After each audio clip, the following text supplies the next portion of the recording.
Hi guys, welcome back to the Library of Alexandria. And today I'm going to finish, finally, a series that I started back in January, which is going over all of the series that I'm in the middle of, and asking y'all which one that I should continue. Now, I realize that this is a fool's errand, because the first two were at the beginning, were in January, and now it is June. So I don't actually expect anybody to remember from those first two videos, and I certainly don't anticipate that anybody will go re-watch those videos. So this is a completionist. This is for people who seek the platinum on when they play PlayStation games. So just for completion's sake, to say that you've watched all of them, I'm going to talk about this last set of series that I have started and have not finished. I really am trying to finish series. The only reason series get added to this list is because the patrons may add a book to the patron wheel and it pops up and I get it. And I really shouldn't do that either. Like, I really should commit, if they make me read a series, I really should commit to finishing it, especially if I care a whole lot. Like, there's not a whole lot of interest for me to finish reading the series after Six of Crows. I know there are books after Six of Crows, but I'm probably going to read Six of Crows and just be okay with it. But other series that I start via the wheel, I really feel like I should, just continue. Like Wistful Ascending, for example. I really wish I would have just kept reading it, but I fill my days with too many read-alongs, and so don't have the wherewithal. Anyway, I'm just going to try to do better in the future, because then what ends up happening is, and I know Kyle commented on my last video that he continues to catch strays in my vids, but Kyle is constantly the enemy of rereading things before continuing the series. But that's not who I am as a person. You must not know about me. You must not know about me. So it makes me have to reread them. All these people who take forever to finish their bloody series. Like, I did not reread Mercy of Gods before reading Faith of Beasts, but I did find a summary which helped. But like Judge of Worlds, what are you doing to me, Abraham? I don't want to go back and reread Age of Ash and Blade of Dream, but I guess I'm going to have to, because Judge of Worlds is finally coming out. So without wasting any more time, You don't have to be lonely at farmersonly.com. let's talk about the series that I am in the middle of and need or may not need, or if you guys tell me to, cut it, continue. So the first one where I left off, I think the last one I talked about was, what was the last one I talked about? I think it was Mistborn Era 2. I don't know. I spent a long time on that one. This one, I don't need to spend as much time on. This is David Gemmell. So I've read one David Gemmell book, and it was Lion of Macedon, which was theoretically historical fiction. Haha, joke's on you. Historical fantasy about the rise of Philip of Macedon, and the second book is called Dark Prince because it's about Alexander the Great. I didn't like this book. Gemmell is a great author, and I liked Gemmell's style of historical verisimilitude, where he mentions enough for you to get the picture of the time and place, but does not focus, for example, like Stephen Pressfield's Gates of Fire, on every little detail of the Greek life, which can bog you down if you're not interested, and I was interested and was still bogged down. But Lion of Macedon's not a good book. It is so wrong, and it does a period of history that deserves its own novelization. The period of Agesilaus II and the Corinthian War, and then the Spartan and Theban war with Epaminondas and Pelopidas, which is such an underrepresented part of history, considering the Peloponnesian Wars on one side and Alexander the Great's on the other side. And you've got this section that is just forgotten, that is so interesting and has some of the best characters at all. Well, rather than it being Epaminondas and Peloponnas's victories, it's Philip of Macedon, who isn't there. Philip's not there. And I forgot what this book's about. It's not Philip. It's not Philip. Philip is a secondary character in this. It's Parmenion, Philip's main general. Philip's main general, Parmenion. This is the main character of this, Parmenion. Sorry, I thought it was Philip for a second. Parmenion is at the center of all these events, and he's not. Like, he's not. Parmenion is not there. Parmenion has no reason. He's just not there. Like, he's just not there. And I get it. It's fantasy and fiction, and you can. It's not a direct novelization, and you can make. And it's fine. Some people make changes, and they're good. Robert Harris in the Cicero trilogy, any change he made is good, and it's awesome. Having Parmenion be at the center of these events is stupid, and it's not good, and it is ridiculous. And other revelations about Philip and Alexander are also stupid. The fact that Aristotle is a wizard, I mean, that's fine, I guess. I guess the fact that Aristotle's a wizard is okay. But it just nullifies the accomplishments of Pelopidas and Epaminondas, who were brilliant in their own right, and then Agesilaus is a throwaway waste. So I don't want to read Dark Prince. I don't know if, I think I read this with Sarah, or Sarah had read it. I think I read it with Sarah. I don't know if Sarah went on and read Dark Prince. Did you, Sarah? Did you read Dark Prince? Anyway, I don't care, and if I ever go through these lists for completion's sake, I mean, I guess I'll get to it, but it's not high on my list at all. Now, I would rather read it than the Nero Book 2, TBH. Next is Book 3 of the Deathgate Cycle. I'm stuck in the Deathgate Cycle by Margaret Wise and Tracy Hickman, and the next book is Fire Sea. So I've read this series a couple times when I was younger, and I restarted it since I've been on BookTube, and I'm 2 books in. I read like one every couple years or so. And the reason that this one stymied me is because Dragonwing was the kind of like 90s fun. It wasn't great, but Haplo is super interesting. The dog is super interesting. Alfred's super interesting. It has Sinistrad. The main bad guy's name is Sinistrad, and he talks about being married to evil itself. Thornall will like that. Elven Star is bad. Like, it's not a good book. It is bad. And I did not remember it being that bad. First of all, it's got Flippin' Fizzban from the Dragonlance Chronicles, which I want to say is the worst part of it, but it's not. The characters are bad. Their dialogue's bad. It is not good. Elven Star is not a good book. Everyone says that Elven Star is bad. Like when I talked about that. I'm hoping Fire Sea is a little better. Again, the story with Haplo and the patrons and the Sartans is really my central interest. So I'm hoping Fire Sea is better when I get around to it. I'm eager to read that one. I just haven't gotten around to it yet. Oh, the Asian Saga. So I'd done really well. I'd read Shogun, and then I read Taipan, and then I read Gaijin, and then I listened to King Rat, which, guys, I've never even heard of this. The audio that I was listening to had scenes that were not in the book, and I could not find a paper copy that had the books. I couldn't find a physical copy that had the scenes that were being narrated in this audio. And also, it was so boring. Oh my gosh, King Rat. Oh man, I fell asleep just even thinking about it. So I stopped it, and then some people wanted to read Noble House, and I thought about it, and I looked at how long it was, and realized that after Noble House, there's not really anything except Whirlwind, which I don't really care about. And I just passed on it because I was swamped like I am now. I do hope to read Noble House. I hate that Gaijin was supposed to have a sequel and never did, so that's disappointing. But I love The Agent Saga by James Clavell. First time saying the author's name after talking about the series. And so yeah, I hope to read Noble House. It's high on my list. I just got to free up some time. Oh, First Law. This is one that I would love to get back to by Joe Abercrombie. I have read The Blade itself, and that's it. I have not read Before They Are Hanged. I don't know what tense it is. And I really enjoyed The Blade itself. I like that Abercrombie plays with some tropes. I like that Abercrombie goes in ways that you don't expect. My favorite character in The Blade itself very, very quickly, in the span of one scene, became not my favorite character in The Blade itself, and that sucked.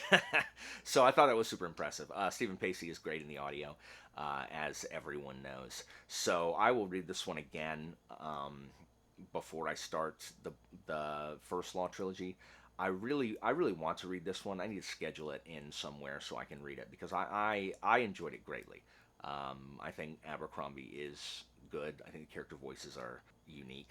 I remember the characters, which is weird because I don't remember any characters from any book I read anymore because I have brain fog and / or dementia. The next is Riverfall Chronicles by Jacqueline Hagan. The first book of this is The Wickwire Watch, which I found pleasantly surprising. The next book is The Spider Key, which I have not read. Murphy read it, and I need to ask her if she likes it. But I like The Wickwire Watch. I liked almost all of The Wickwire Watch. It's like Fantasy Oliver, or a Fantasy Artful Dodger. The middle section I thought was slow and did not do it for me. But I really enjoyed like a blend. It's like a blend of, it starts out as like a Victorian fantasy Charles Dickens novel and then becomes like a political spy thriller, which I thought was super interesting. I'm eager to see where it goes. I would have to read Wickwire Watch again because I remember very little of it. Maybe Hagen has a recap on her website, mayhaps. I would need to find that. Yeah, eager to read that one. It's long though, so, and I think did all the books finally come out? When it's really like 7 books? Anybody know? So, Women of Troy series by Pat Barker. The next book is Women of Troy. The first book was Silence of the Girls. So, Silence of the Girls is, and this is if you watched me and Joanna's discussing reviews and star ratings and things. The Silence of the Girls is a book that I was originally very, very high on, and I give it 5 stars. Since then, I've heard some criticism of that, and I have not thought about Silence of the Girls really all that much, and I have soured on it a little bit. I think a lot of people who have criticism against that book are valid, stuff I didn't think about, and while what other people think of a book does not change what I think of a book, I don't think I liked it as much as I originally thought. Yeah, so I don't. Part of it is there is not enough decent Greek and Roman historical fiction that I found. I'm about 50-50. Like who knows if what I'm gonna read is gonna be decent or not. Like it's just about half of the books that I read they're not great. So I don't know if I'm gonna read Women of Troy. I really just don't know. Silence of the Girls. I don't know. I don't know how I feel about it. I'll read it before I'll read the second book of Nero. That may be the book that Nero may be the book on this list that I hated more than any of the other ones. Even more than freaking Burning Blood and Silver Eye with that one girl that danger makes her Randy. So, Threadlight by Zach Argyle.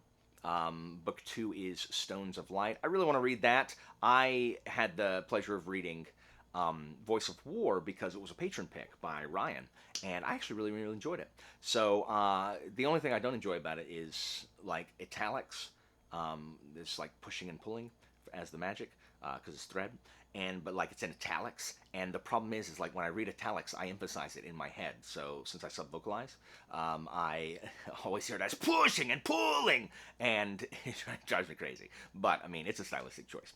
I really want to read Stones of Light. I've heard that Stones of Light is superior to Voice of War in every way, so I'm excited to read that as well. I like where one of the characters especially. I like where the arc is heading, where I think it's heading, which could be a bit of a twist on where that kind of particular character archetype normally goes. So I am eager to read that. So hopefully that will come up on the wheel, or I'll be able to make time for that also. Oh my gosh, why is this series called this? The series is Remembrance of Earth's Past, aka it's Three-Body Problem. It's a three-body problem. Death's End, this is probably one of the highest on the list that I want to read. I'm on book 3. My buddy Finn says he liked it the best of all 3 of the books. I read the first 2 because I needed to so I could watch the stupid show with Finn. Augie's terrible. And I did not read book 3 yet. I want to read book 3, but it's like 600 and something pages. What are you doing, Cixin Liu? So, what did you think was the best of the Three-Body Problem series? Is it book 1, book 2, or book 3? And does book 3 have a absolutely useless, way too long romance plot like book 2 does, which would have been a way better book without it? But I mean, I don't really like kind of hard sci-fi, but I've really enjoyed this series. I thought Three-Body Problem was fantastic. Dark Forest I also thought was fantastic, if overly long. So I really did enjoy those 2 books. I'm hoping that Death's End will also there's stuff in both of those books that I did not expect, and I love having unexpected stuff come up. So we'll see. So do y'all like book 1, book 2, or book 3 the best? Hopefully I can get to it soon. Oh my gosh, why do I even include this? Alex Delaware, the Alex Delaware series by Jonathan Kellerman. This is one of these books that has the long-running like crime solving character. Only this is like a child psychologist named Alex Delaware, and I've been reading these since I was in late high school, early college, and I used to devour these. I think I read like 15 of them before I stopped. And I read last year just on a lark, just because I read When the Bow Breaks, which is the first one. The second one is Blood Test.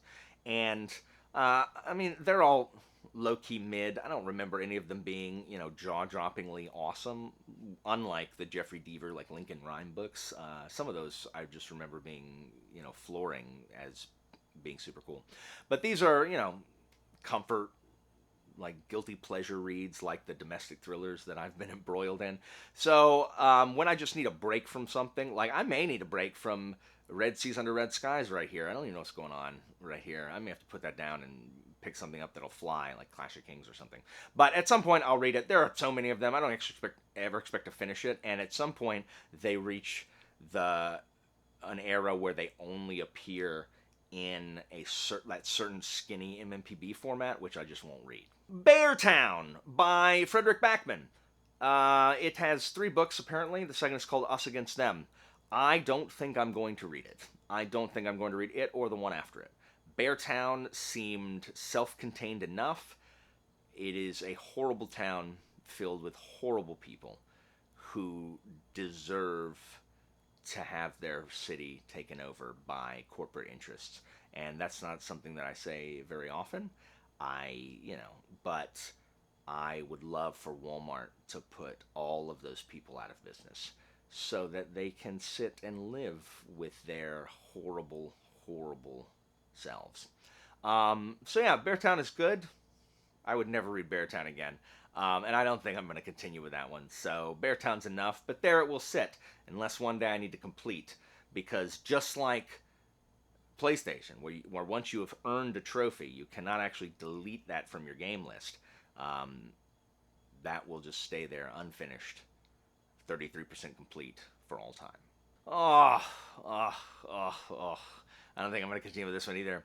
The Boudica quadrology by Amanda Scott. The first book was Dreaming the Eagle. The second book is Dreaming the Bull. Guys, I tried to host a read-along with this last year, and I did not enjoy Dreaming the Eagle. And it's so weird because the Brothers Gwynn are so high on it, and I value their opinion.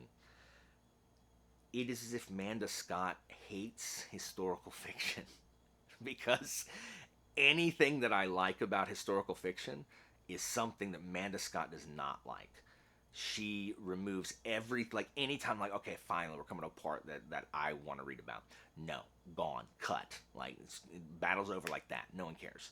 Oh, interesting. It's just, there's so much dream walking and chickens. I did not like it. I don't know. I was waiting for the Boudica Rebellion, and it's so interesting. Not this. And it is too long. It's like 700 pages, the first book. Caro, thank goodness, she continued on and read the whole series, and she said they don't get any better. That Dreaming the Bull was the best one. Ugh. So I don't think I'm going to finish this series because there's 3 more books and they're too long. No. Again, this is what I'm talking about, guys. So, not for me. World of the Five Gods by Lois McMaster Bujold. So, the next book is Paladin of Souls. The first was Curse of Chalion. I remember very little about things that I read last year, and I think that is because I had a second child. I need to give many books that I read last year a second bite at the apple. Because I think that Curse of Chalion is a better book than I think that it was, but I remember so little of the experience of reading it. I think I read it in September. My second son, was born in August, so I must have been at maximum sleep deprivation. So I need to read Curse of Chalion again, I think.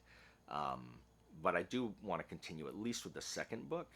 I haven't heard much about any books after that, but I've heard the second book is really good. Shadow of the Leviathan by Robert Jackson Bennett. The second book is A Drop of Corruption. The first book is The Tainted Cup, which I really liked. It's like fantasy Sherlock Holmes detectiving. I like Robert Jackson Bennett. Like, he goes for it. Like, his series are all freaking weird. I had the pleasure of, when I canceled the Boudica read-along, I instead enacted the City of, the Divine Cities trilogy, which I loved. Some of my favorite books of last year. City of Blades especially. So I have also read his Foundry side, which I did not enjoy as much. But I really, really liked The Tainted Cup. And that also was a patron pick by Charmaine. And so now that the 3 books are out, if the third one's not out, it's in ARC status, but it will be out. I think if I read The Tainted Cup, I'm going to go right into, or at least the next month read, Drop of Corruption, the next month read the third one, so I can knock that out of the way as well. But I really enjoyed that book. Dandelion Dynasty by Ken Liu. Why did I read this? I don't know why I read Grace of Kings. I told someone I would, a patron pick, something like that. Maybe it's a patron pick. Again. The second book is Wall of Storms, which I have not read. I really liked Grace of Kings, and I did not expect to, but man, I tore through that book. I really, really enjoyed Grace of Kings. And I was not able to continue, must have been, had to be a patron pick then, someone was able to continue. And so I decided, rather than, waiting a year, 9 months or whatever, then forget everything, I instead am just going to I'm going to reread Grace of Kings next January. So you have it here. I'm going to read the Dandelion Dynasty as a read-along on my channel from January through April of next year. So be aware of that. That's coming. So if you have never read Dandelion Dynasty and you want to, or you've listened to Philip and Joanna and you hate it. But I really enjoyed Grace of Kings, so I'm going to read the rest of them. Maybe I'll hate Wall of Storms, but I really, really really liked Grace of Kings. There's so much of it that is so dumb. Like the 8-foot tall guy with like 5 pupils. So stupid. So good. Hybrid Helix by J.C.M. Byrne. This is Wistful Ascending. So second book is Return of the Griffin. Wistful Ascending is great. One of my favorite books I read last year also. Guys, I tore through it. And again, sci-fi is not really my bag. I just thought it's so much more than what it's billed to be, which is just like Dragon Ball Z and Mass Effect. It's so good. It's really, really good. If you have not read Wistful Ascending, pick it up. You should read it. It's great. I think how many books are there in this series now? Joe? Like 7, 8, 10? I don't know how many there are now. But I need to read more. I'm planning to read more. If not, if it gets too... Please let there be a recap for Wistful Ascending, because I don't want to reread literally everything that I've only read book 1 of. But again, like, my memory is just poor from last year. But I really am going to try to start reading, series together. Masters of Rome. I don't know when I'm going to get to this. This was the read-along for the first quarter of the year. We read the first 3 books. There are, I think... How many are left? Caesar's Women, Caesar, the October Horde. There's 4 left. They are too long, man. The first 2 are fantastic. Fortune's Favorite is... There are so many decisions, poor decisions were made in Fortune's Favorite, and I wish it was not like that. But there were too many bad decisions in Fortune's Favorite. I don't know why it is laid out the way it is, but man, it really dragged me down. So I'm going to continue with Masters of Rome. I think Colleen McCullough is a fantastic writer. I just don't know when, because they're so long. I'm talking about like over 1,000 pages, and Fortune's Favorite knocked me out. But the first 2 are phenomenal. And then finally, Diddius Falco, which is the first book was Silver Pigs. This is by Lindsay Davis. This is a series of murder mysteries, or mysteries that take place in ancient Rome. I was very lukewarm on the first book. The first book, like, even when they were explaining like the whodunit, I didn't understand what they were saying. I'm like, what? Wait, who were you talking about? Like, which of the people present are you saying did it? It's not very clear a lot of times. Nor do I think it was very interesting. It is funny in places, and Vespasian and Titus are great characters, ancillary characters in it. And I think some of the Roman culture and description of Rome and Roman life was really good. But the story and the mystery itself, like I like Falco, he's great, but most everything else was mid to fair. So I will continue reading these. I picked one up because people in my Discord were going to do a read along of the series, and I read that one, and it put me behind on stuff because I thought I could tear through it. I could not, and it's not very long. I have a bunch of them, so I will read more of them, but not in the next few months or so. So yeah, I got it. So those are all the series that I'm in the middle of that I have that I need to catch up on. Do you have any opinion on any of these here? I don't know if you do or not, but if you do, you should let me know down in the comments. So I also want to, at the end of this video, to go ahead and shout out two extremely nice people that I've met here on BookTube, and that is Zach Argyle, who I talked about earlier, author of the Threadlight series, and his wife, Bookborn. Zach, if you follow his social media, was recently laid off from his job and has decided to spend the summer writing, continue on his next project, and has started a Patreon for himself as an author. So I'm going to link that here. Can you link it here? Can I link it here? I don't know if I can. I'm going to link it down below at least. So if you are a fan of the Threadlight books and you just were not aware of this post, if you're not on his email list, or if you're a fan of Zach or Bookborn in general, consider checking out his Patreon. That's a sucky thing. That's a sucky thing to happen to anybody. So if you feel like supporting him, you absolutely should. So that's it for me for today, guys. Information about my Discord is in the description, and I'll see you next time, guys.